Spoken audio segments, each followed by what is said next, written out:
د پښتنو په تاریخ کې په یوه داسې کتاب خبرې کوو چې په هغه کتاب لیکوال په خپله بندیز لګولی و.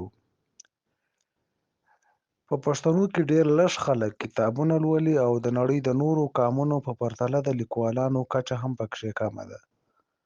خو اوس د یوه داسې کتاب په هکله خبرې کوو چې د پښتنو پر وطن او حالاتو لیکل شوی دی.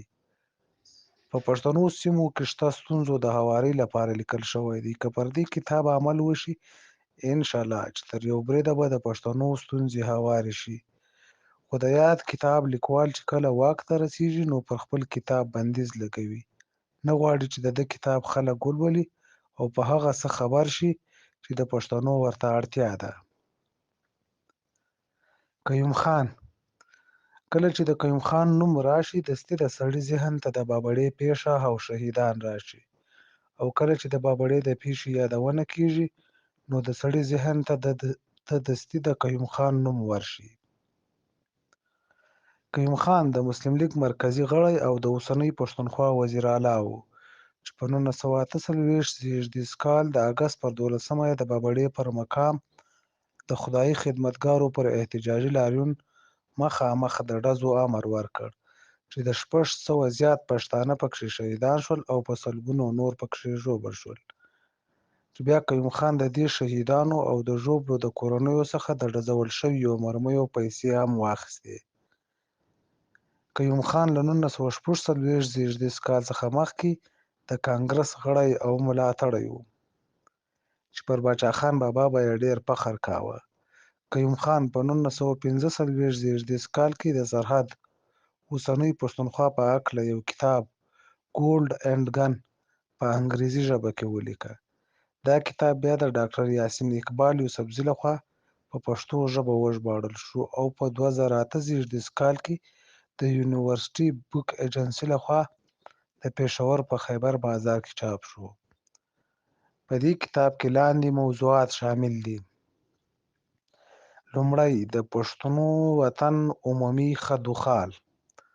دوم، د سرحد کاروان په بېلابېلو زمانو کې. درېیم، دا خلک. څلورم، د ازادۍ د خوځښت پاڅون. پنځم، د نننۍ زمانې ځینې مخوریزې څټې. شپږم، په قبایلي سیمو کې روانه فارورډ پالیسي. اوومه، اقتصادي پس منظر.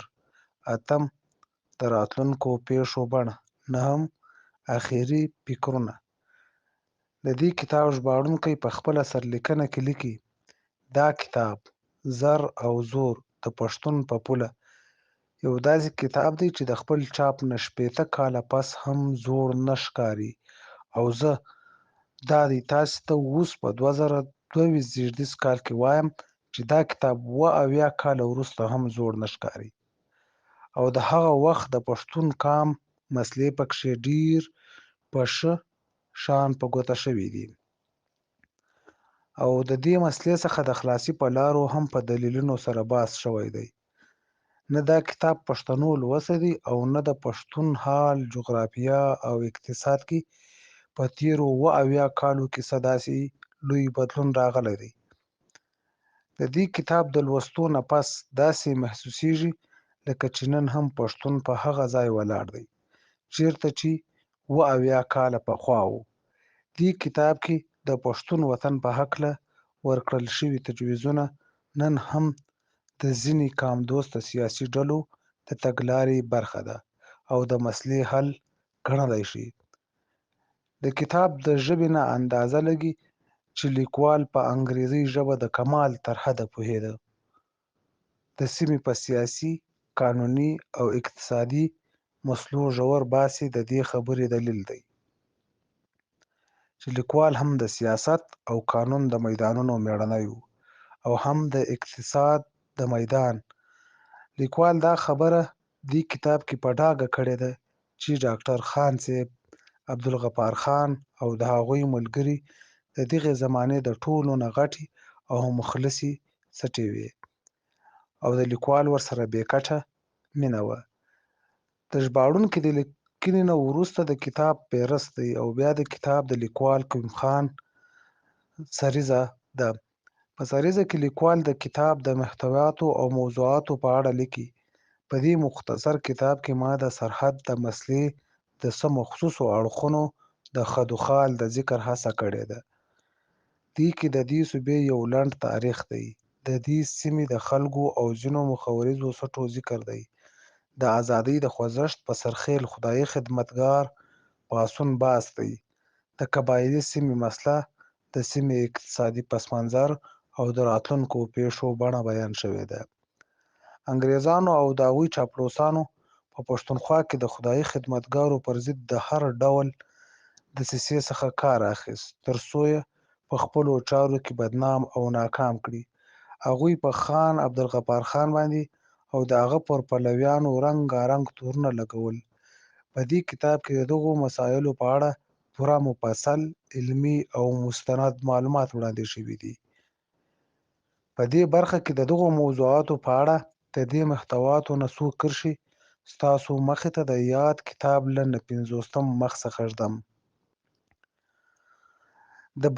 د برطانیې ډنډورچیانو دا خوره کړه چې سرخپوش د شوروي تنظیم برخه ده او وخت په وخت به پرې تورونه پورې کولی شول او ځینې وخت به دا د برطانیې غټو افسرانو هم ویل چې قبایلي سیمه کې هر مصیبت راځي نو د عبدالغفار لاس پکښې وي. د دې تورونو چرې هم ثبوت نه و ورکړی شوی. د صوبه سرحد معاملو سره چې څوک نږدې پاتې دي د هر څه نه خبر وي چې دا ټول تورونه د ځانه جوړ کړي شوي وو. عبدالغفار خان ډېر ژر پوه شو چې د پښتنو ازادي د هندوستان د ازادۍ لوی لړ سره تړلې ده. د هندوستان د مسلمانانو مشرانو د خیال را اړولو لپاره د عبثو کوښښونو پس هغه په 1931 کال د اګست په میاشت کې ډېر په هوښیارتیا انډین نیشنل کانګرس سره د تړون فیصله وکړه. کله چې د پاکستان د جوړېدو څخه مخکې قیوم خان د کانګرس ګوند څخه مسلم لیګ ته ولاړ، مسلم لیګ پر کانګرس د کفر فتوا ورکوله او ویل چې مسلم لیګ که څه هم مسلم لیګ انګریزانو جوړ کړی و، دوی ویل د مسلمانانو دی او کانګرس د هندوانو یعنې د کفارو دی. خو د دې هر څه باوجود کانګرس له انګریزانو د وطن ازادي غوښته چې په لکونو مسلمانان هم ورسره وو او مسلم لیګ د انګریزانو لپاره لوی هندوستان په 2 ټوټو مات کړ چې بیا تر 1958 کال پورې په پاکستان کې د پوځ مشران انګریزان، د صوبو ګورنران انګریزان او پر نورو لویو څوکیو انګریزان ناست وو.